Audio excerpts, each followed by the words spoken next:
Good morning, everyone. As a part of this GIAN course, we have an exciting lecture series, and we have an invited professor, and he is Dr. Mayappan. He's an assistant professor in Department of Biotechnology, IIT Madras.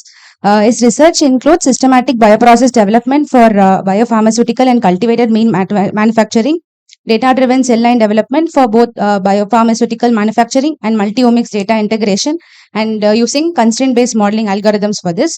In terms of plant metabolism, he has previously developed the first ever combined metabolic regulatory network of rice plant and subsequently used it for characterizing cellular behavior in two different tissue types, including germinating seeds and photorespiratory leaves.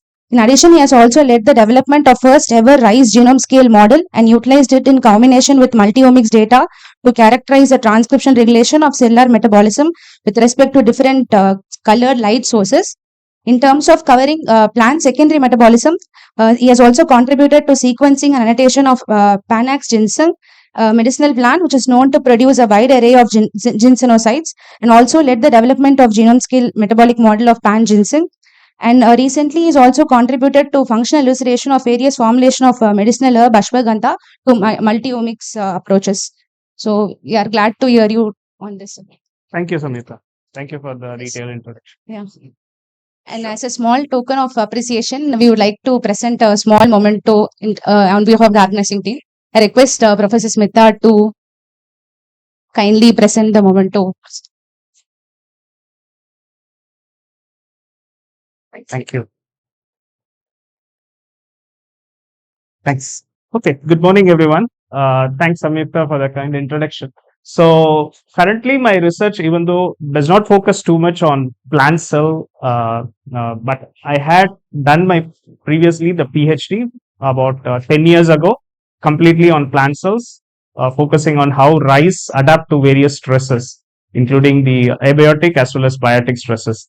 And I used computational approaches, particularly integrative multiomics as well as the computational modeling approaches.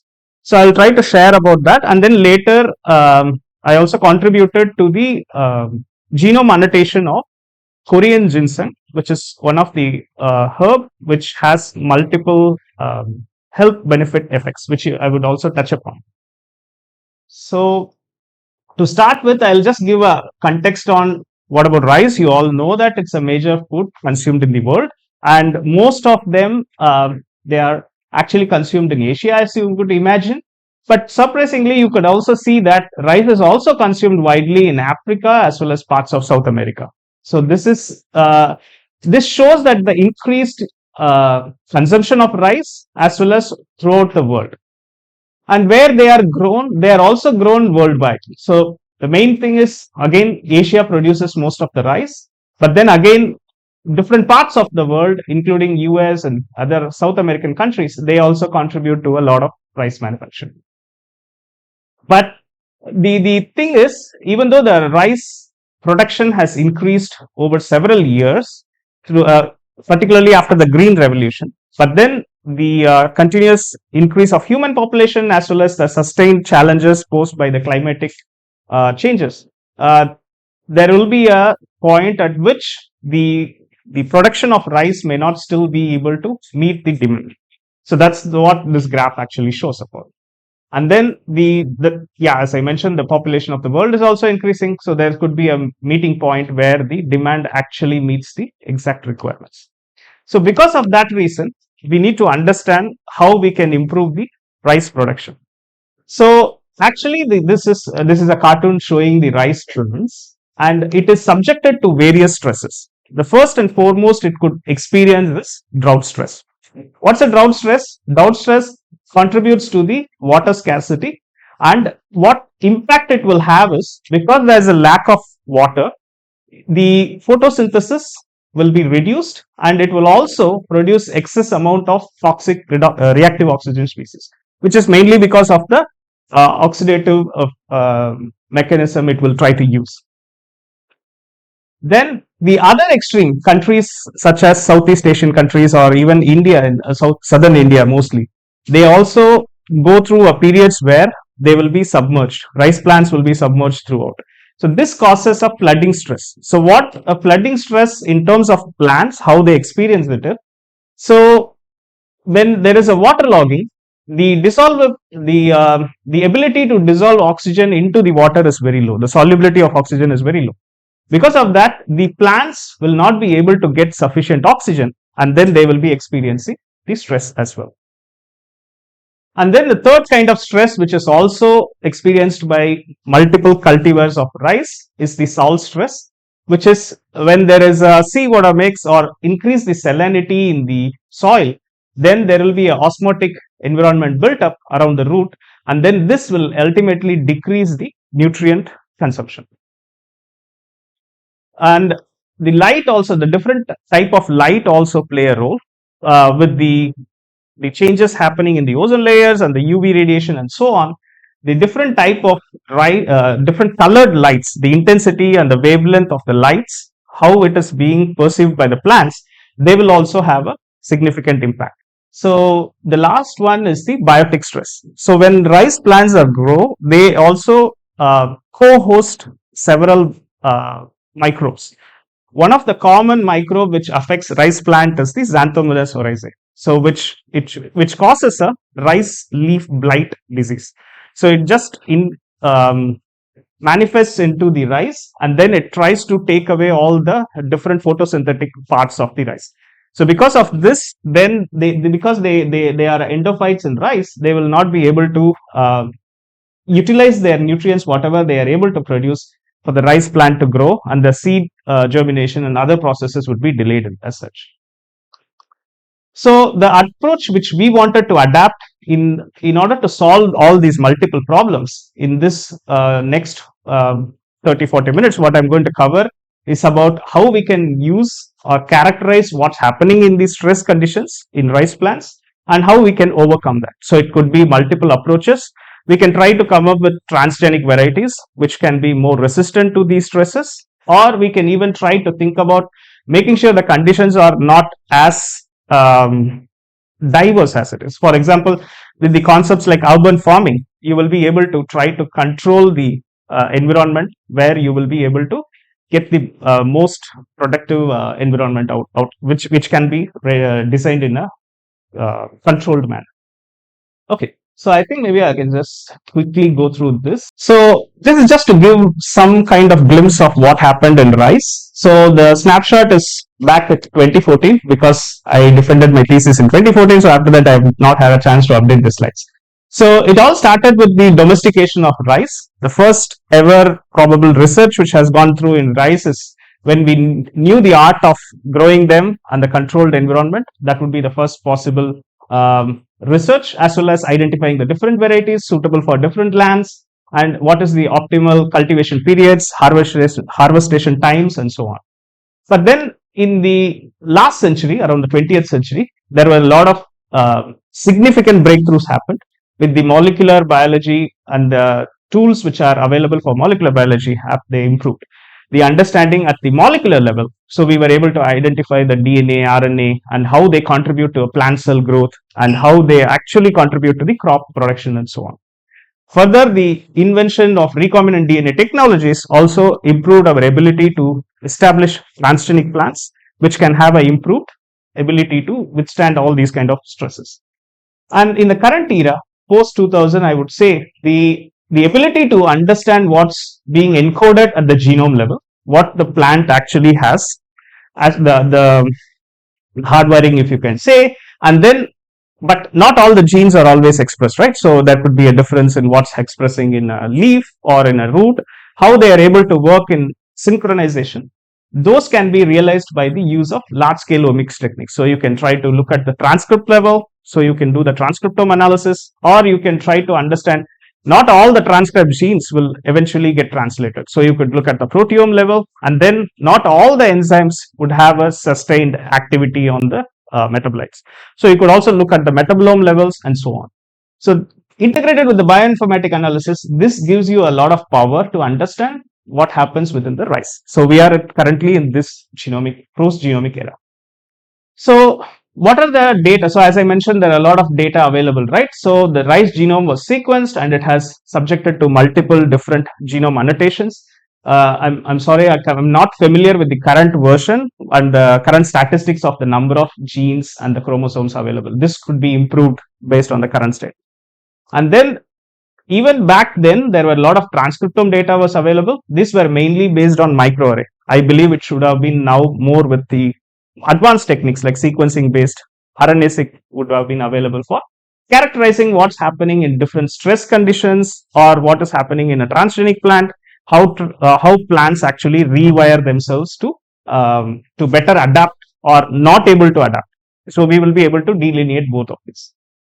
And then there are also already at that point in time, about 10 years ago, there were a lot of proteome data sets were available. Out of the 30,000 genes which were annotated, the proteins were characterized for more than about 30% roughly. So this number would have also now increased by a significant amount. Last but not least, there are a lot of metabolomic studies which were also carried out in rice, which provided you the understanding of not only the primary metabolites, but also the secondary metabolites, the role of different secondary metabolites, particularly the terpenoids and their derivatives, how they are able to support the function of rice plants. So, in case of rice, the secondary metabolites may not be having a, a, a role which may be very specific to the health benefits, but rather it may have a role which has to play for the individual tissue development. Say, for example, how a leaf can be able to sustain the photosynthesis and what's the role of the secondary metabolites in the assembly of leaf tissue and so on. So the objective of this particular approach is to combine. So we already know all these data are available. So we want to combine all these things and then make sense of it in a holistic manner. So how we can do that? One way to do that is using systems biology approaches.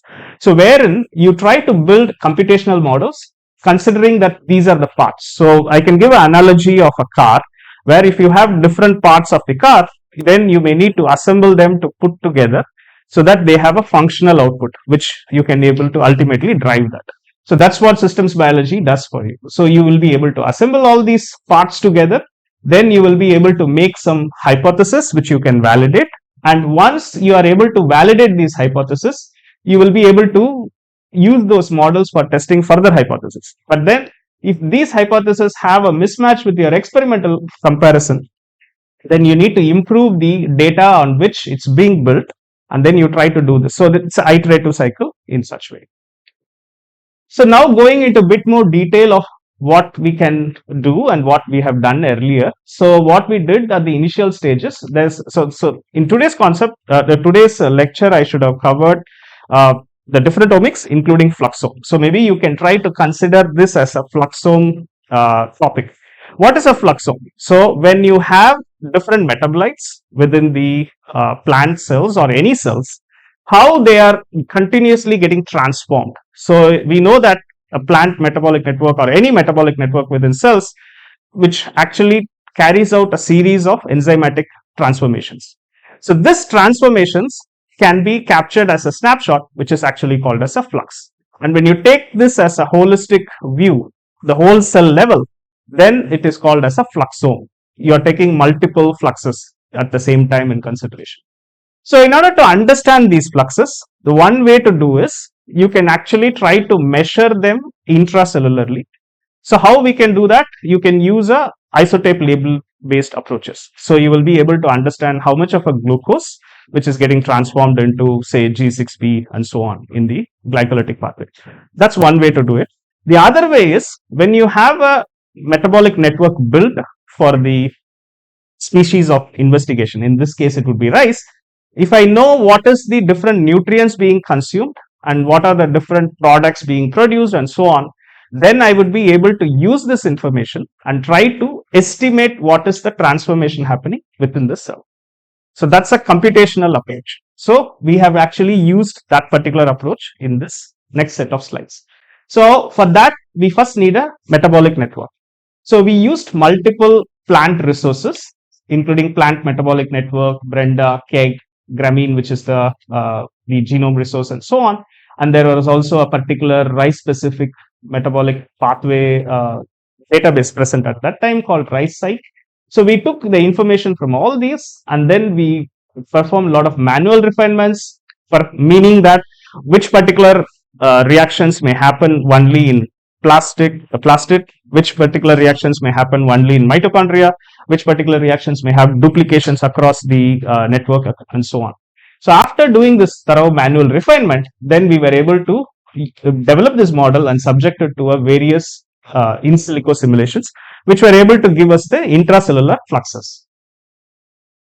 So at the outset, we established a generic rice model. Then we also set out based on the transcriptional regulation. As I mentioned earlier, not all the genes encoded will be expressed in all the tissues. So we used that particular logic to tailor our generic model, which encodes multiple genes. This is not a genome level model. So this does not take into account all the encoded genes, potential genes, but a subset of metabolic genes. Then we used regulatory rules to understand what are the genes among them are expressed, and then what would be conditionally specific. This enabled us to have a leaf specific metabolic network as well as a seed specific metabolic network. Why we did this? Because we wanted to characterize what's going on in a stress which is possibly happening at the drought conditions, whereas in the seed during the germination, if it is submerged, what happens during a flooding stress? When there is a oxygen deprivation, what happens? Okay, so first we want to understand. So I told you about we established these models, right? But are these models able to predict accurately the results? So that we wanted to first understand. So the collaborators, they were able to perform callus derived cell suspension cultures, and they made these cells to grow in different carbon sources, sucrose as well as glucose, and they tested their ability to grow both in aerobic and anaerobic conditions. So we use these data. So these are extracellular data. So it shows that the consumption of sugar, which is you could see a decrease in trend, as well as the increase in the cell mass. So by consuming substrates, they were able to grow. And there were also some byproduct production, such as ethanol in case of anaerobic conditions. So using this information, then we were able to understand whether, so what we did in this case is, we used this consumption rate of the substrate, and then we allowed the model to predict the increase in the cell mass. And we were able to see that the prediction levels in almost all the conditions were actually quite within the reliable ranges of the model was able to predict quite accurately. That's what I'm trying to say. So with this confidence, then we were able to perform the conditions and estimate the intracellular fluxes. So you could see the different color intensity. What you see here is the flux intensity. So meaning that the transformation of G3P to 1,3-PGA is much higher than the transformation of DHAP to G3P. So how we were able to estimate this? We were able to estimate the values of the sucrose as well as the ethanol, the other byproducts which are coming out of the cells, and we were able to estimate what is going on inside the cells. So you could see that there are few key changes which is happening between an aerobic and anaerobic condition. The first thing we noted is that there's a significant increase in the net glycolytic flux. So it is comparatively very high, as well as most of them are channeled towards ethanol. Why this is happening? Because I'll come back to that later. Because in the anaerobic condition, there's a gross impairment of TCA cycle. So it is not able to respire completely through TCA cycle. Rather, in the aerobic conditions, there's a cyclic flux was observed in the TCA cycle. So because of this, it had to rely on the glycolytic fluxes, so producing most amount of ethanol, and it was not able to sustain the so that it can barely survive. So that's what the plants are trying to do.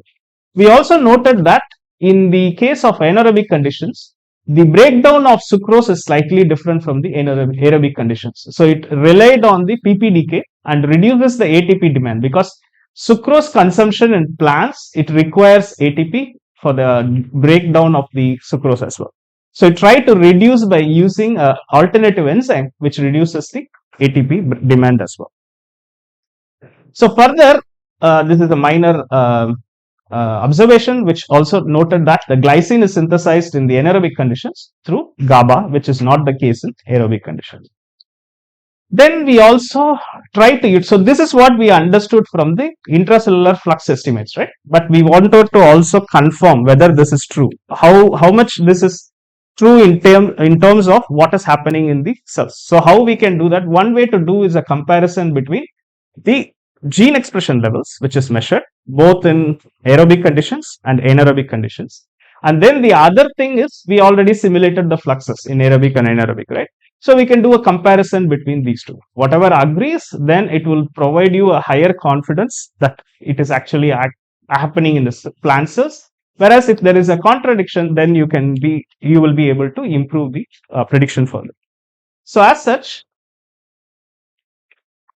so we were able to, so whatever you see in the red or green is the actual validated enzymes which showed a change in the magnitude. Green means down regulation, red means up regulation, both found in the expression level as well as in the flux level. So this shows that there is a synchronized uh, activity both at the, because of the gene expression reduction, there may be a possibility that the flux levels are also decreased. But then there are also some contradictions which we observed, which are denoted in the blue, which showed the opposite direction. Probably the flux showed a reduction, whereas the gene expression showed increased expression. Okay. So the next bit, what I wanted to focus on in this work is, so we understood a lot of different fluxes, right? So, or the reactions which had a difference between, say, aerobic and anaerobic. But what do they mean? How they are regulated? So we wanted to understand that. So how we could do that?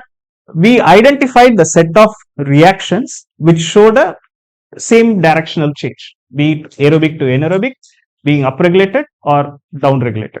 Then we looked at the potential transcription factors of these genes and wanted to understand how they are regulated. So this analysis actually showed that the multiple transcription factors, a set of MIB, BZIP, zinc finger, and ERF transcription factors, which is a classical plant transcription factors, and they had a significant role in the combined switching of these enzymes, particularly the alcohol dehydrogenase, aldehyde dehydrogenase, pyruvate dehydrogenase, and the sucrose synthase. They work in a synonymous way. How? Because of the shared control of individual transcription factors, as you could see here. So when we look at the motifs of these individual genes at the promoter regions, you could see that they are being controlled in a fine, refined manner. So this suggests that the adaptation happens at the transcriptional control level, which is realized in the flux level. So that's what is the ultimate story here. Then moving on, I also mentioned that we established a leaf model, right? So we wanted to also evaluate what's going on in leaf when there is an increase in the kind of drought stress. So this shows the carboxylation to oxidation ratio of Rubisco, which I feel that most of you would be familiar, that Rubisco will not be able to take all the carbon dioxide on its own. It will also take oxygen as well.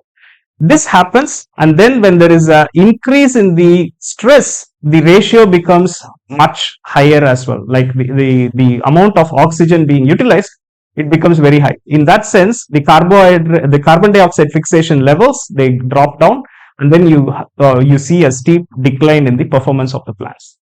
So we simulated different ratios. What is happening at the stress level? The ratio will become very low, and we wanted to investigate what's the change happening in the entire flux level. So this shows the Calvin cycle within the plastid, and you could see that the Calvin cycle almost have no difference depending on how much of carbon dioxide to the oxygen ratio available. But what happens is, as the oxygen increases, the bypass in the photorespiration, which involves both the plastid as well as the mitochondrion, they have an increased flux. Because of this, they also produce a lot of reactive oxygen species. So this actually shows that decreasing the CO2 also decreases the cell ability of the cells to grow. That is what happens in the drought stress. And then this increased flux in the photorespiratory pathway, which this particular set of reactions actually reduces the flux in the TCA cycle. So this shows that how the plant is not able to channel all its nutrients in the unfavorable conditions in the drought stress. Further, we also evaluate. So we in this step we noted that multiple reactions are involved, right? So we wanted to see if we can do a transgenic plant which can get rid of some of these photorespiratory pathways. Can they survive? But it showed that the simulation showed that in fact all the reactions in the photorespiratory pathway were actually important. So how we did this? We were able to computationally remove each of these genes and then analyzed whether plants are able to still photosynthesize. When you remove any of this, the plants were immediately dying. They were not able to simulate any photosynthesis. Why this is happening? Because as I mentioned earlier, Rubisco will not be able to completely utilize everything into carbon dioxide. So that is why the ability of C4 plants, which has a different morphology, is able to concentrate better the CO2 within the bundle sheet.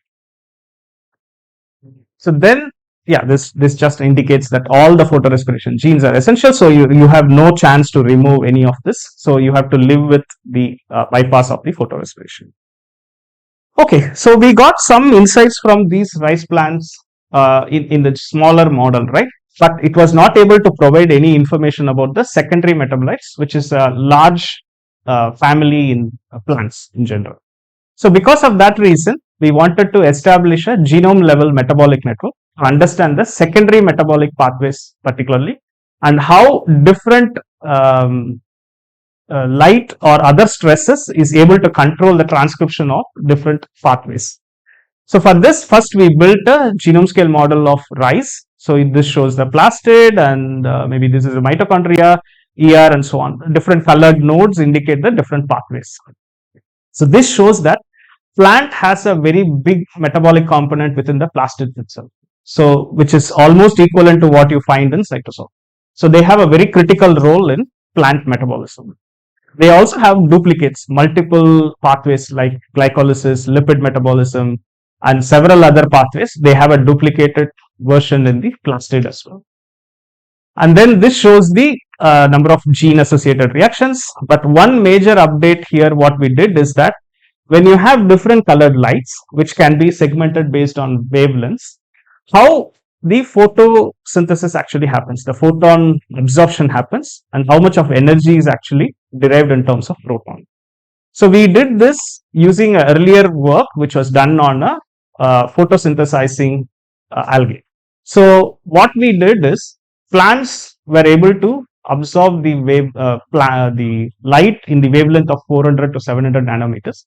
So we were able to break down the photons which are incidental to plant in this category. Whatever falls under the 400 to 430 and so on, 430 to 450, we segregated them and we were able to get this. So why we have to do this? Because when you have a change in the color of the light, the plants will be able to have only a set of photons and their efficiency actually varies.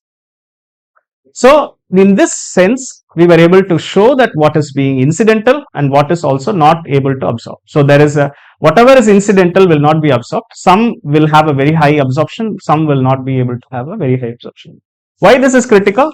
Because we also showed that across different wavelengths, when you have the photosynthesis, the amount of photosynthesis happening actually changes. So at the blue light as well as at the red light, it has the maximum amount of photosynthesis happening. So with the model, you could see the dotted lines is the experimental, whereas the solid lines are the model simulated ones. So it was able to grossly reproduce the trends. So the ultimate usage of this model will be shown in the later slides. So what we did is, some of our collaborators, they were able to grow the rice plants in different colored lights in a conditioned environment.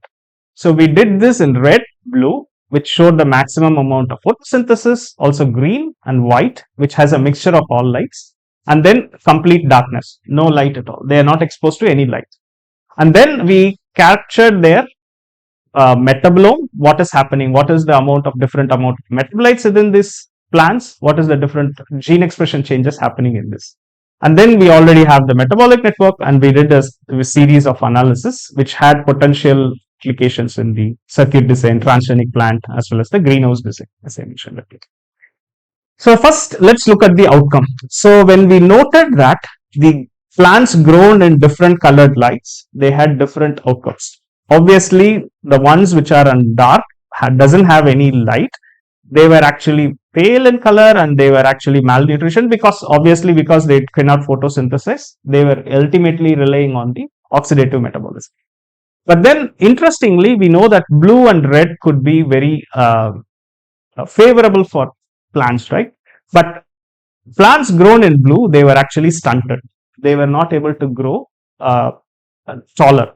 Whereas plants grown in red did not show much difference in white, which is the natural sunlight resembling the sunlight. Green also had a similar kind of distinct phenotype, but the shoot sizes were actually changing. So, in order to understand this, we also measured the intracellular secondary metabolite concentrations. Particularly, we focused on the terpenoids, carotenoids.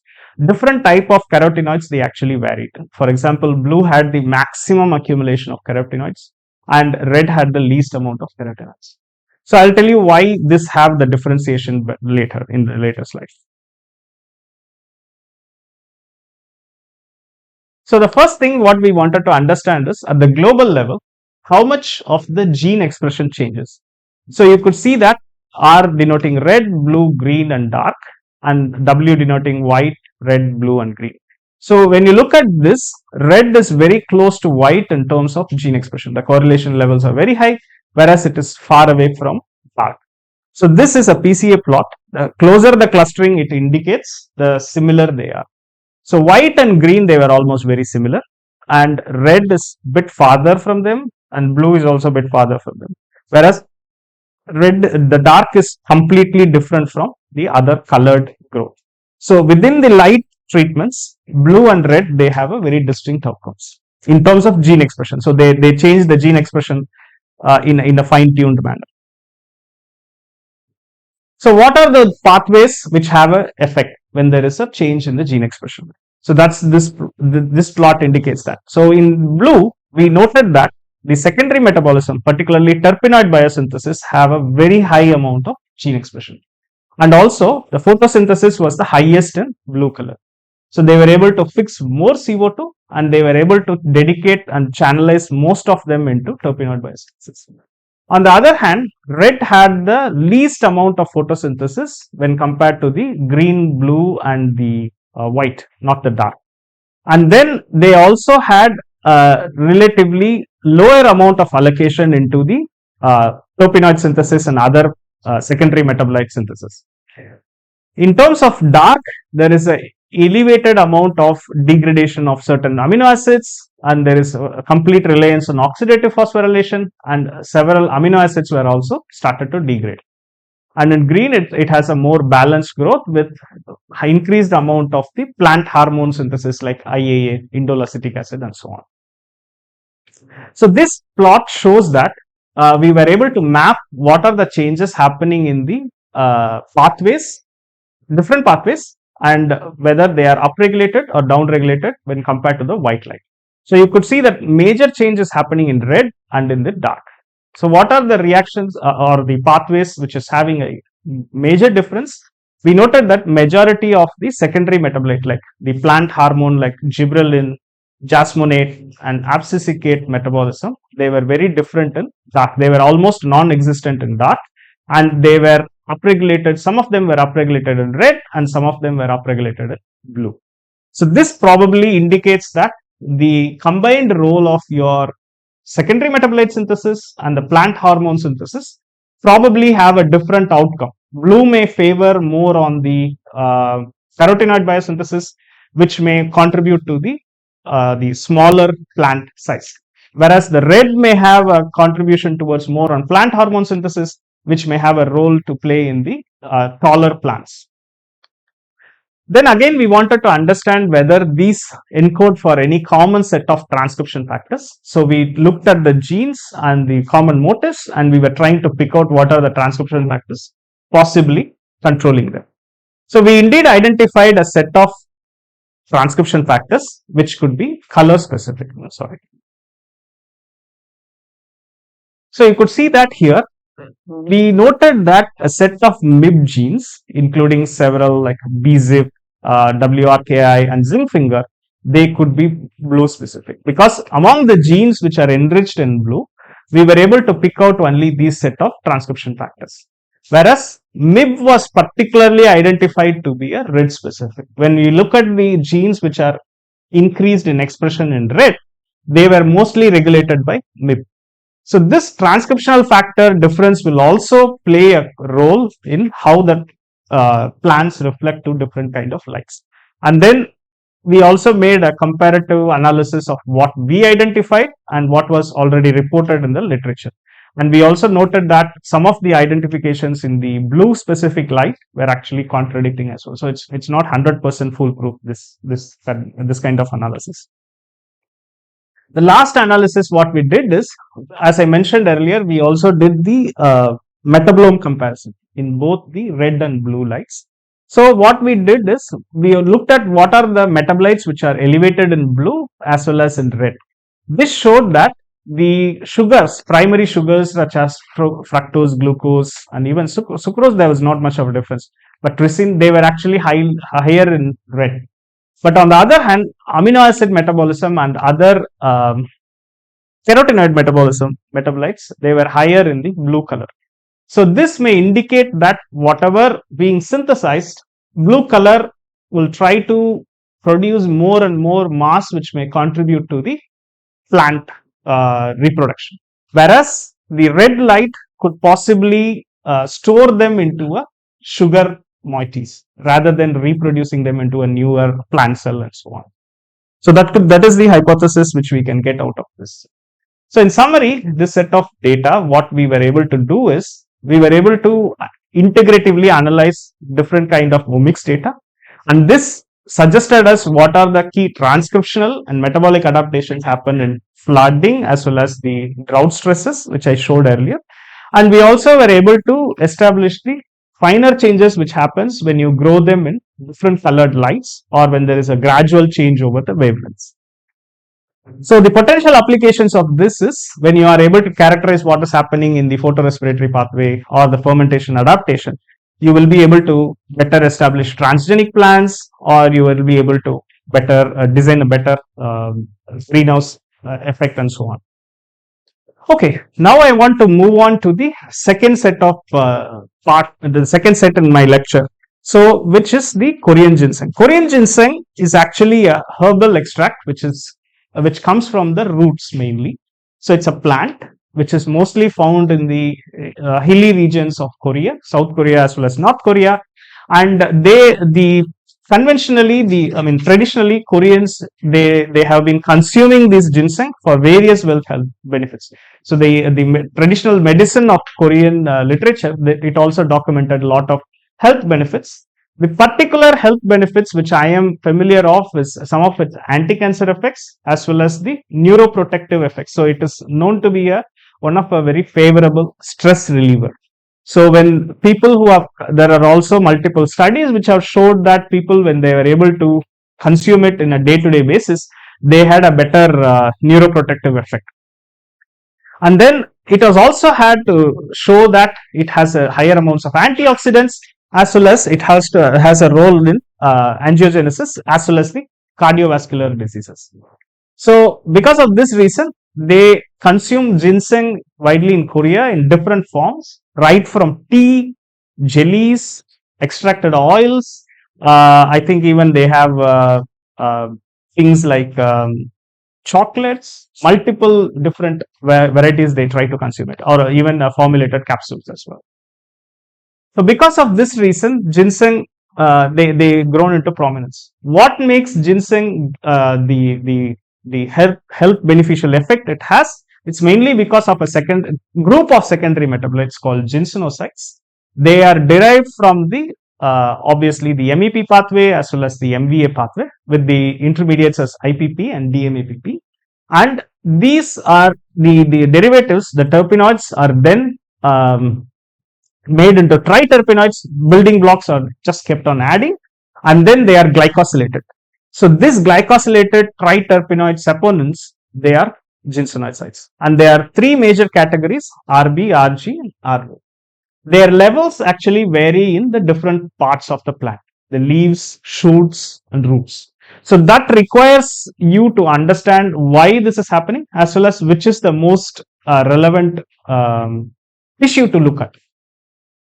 One of the key challenge in ginseng research at that time was the genome sequence was not available. So because of that reason, we wanted to focus on the sequencing of ginseng plant so that we will be able to better understand the biosynthetic pathways of these as well as their regulation in which tissues, how they are regulated and so on. So we used an approach where we first sequenced the long we used a PacBio based approach, which is a long reads as well as a short reads. So it's a combination of both Illumina and PacBio. And from the raw data, we were able to do the quality control and we were able to identify and align the sequences to eliminate duplicates.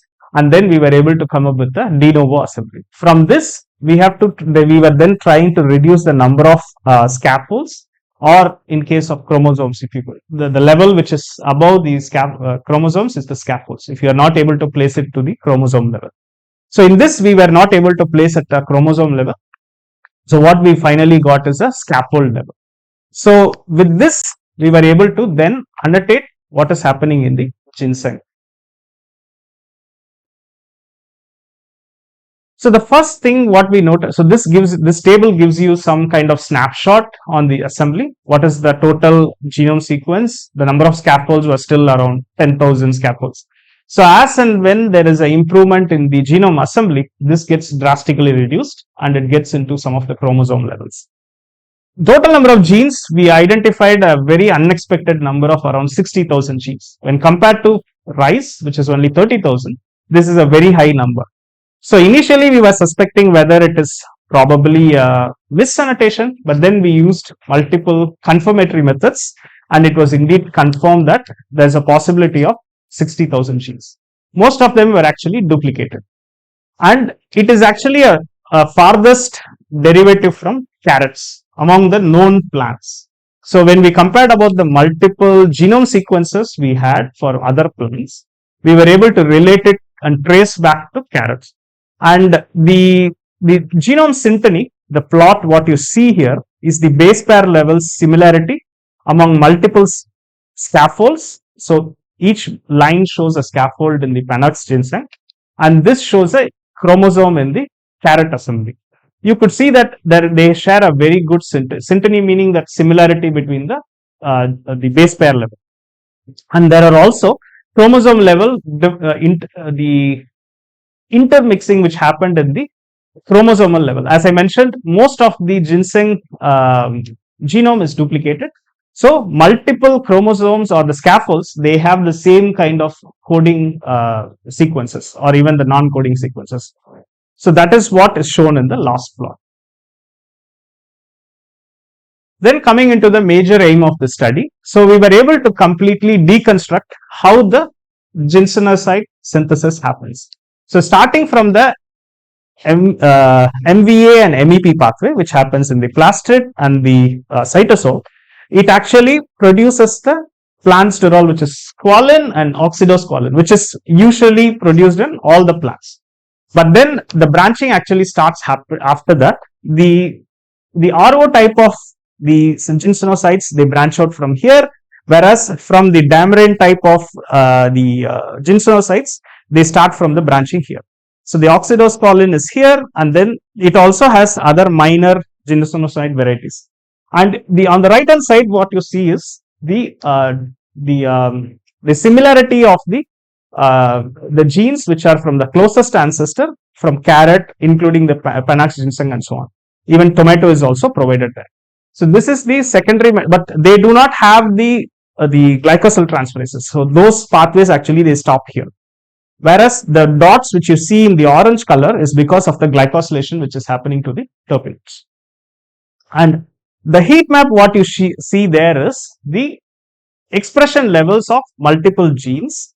The top is the FFPPS, squalene synthase, squalene epoxidase, and so on.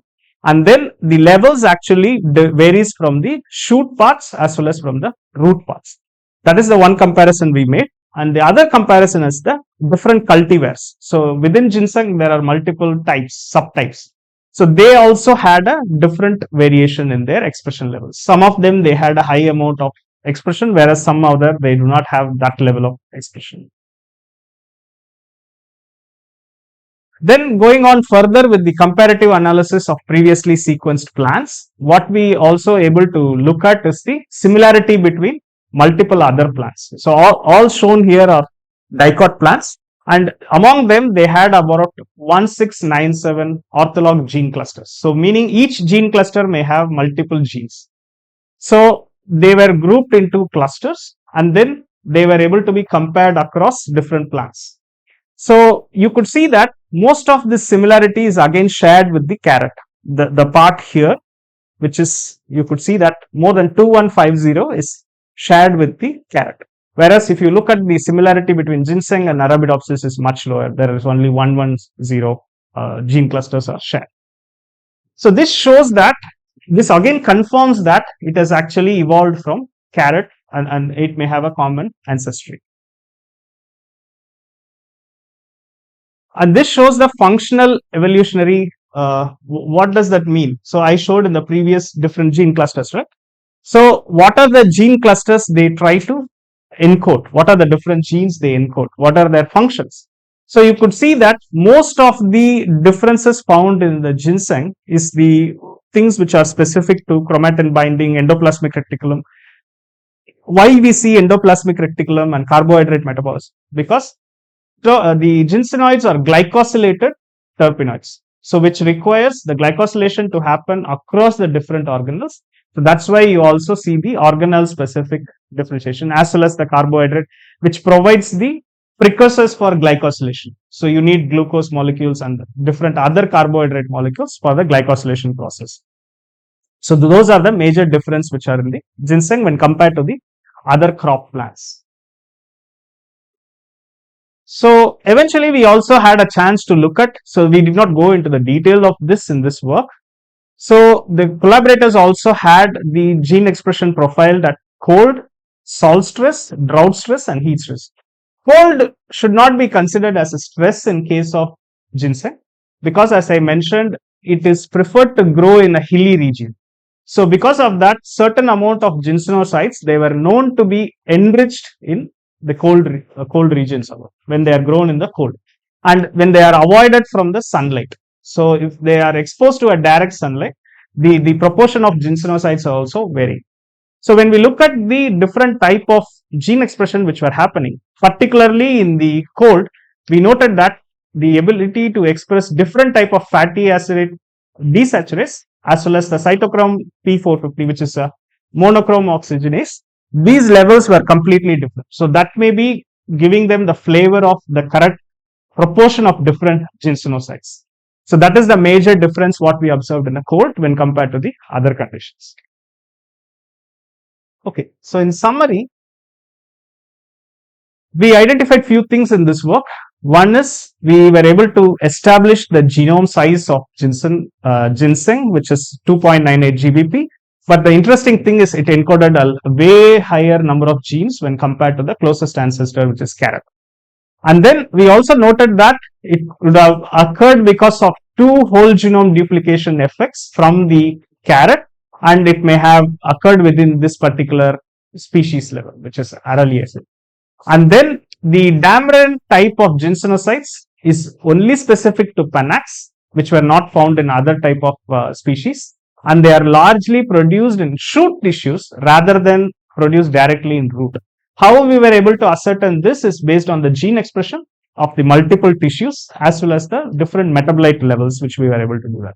And then, as I explained in the previous slide, why they were able to do the freezing tolerance and the different type of the ginsenosides what we see in the hilly regions is mainly because of the fatty acid desaturase levels of expression. We also were able to establish a metabolic network which focuses mainly on the ginsenoside biosynthesis, which will provide opportunities for further expressing them probably in other microbial cultures as well. So if you want to produce ginsenosides in microbial cultures, now we will be able to know like what are the genes you need to clone and express in microbial cells. With that, I come to the end. I will be able to answer any questions. Thank you.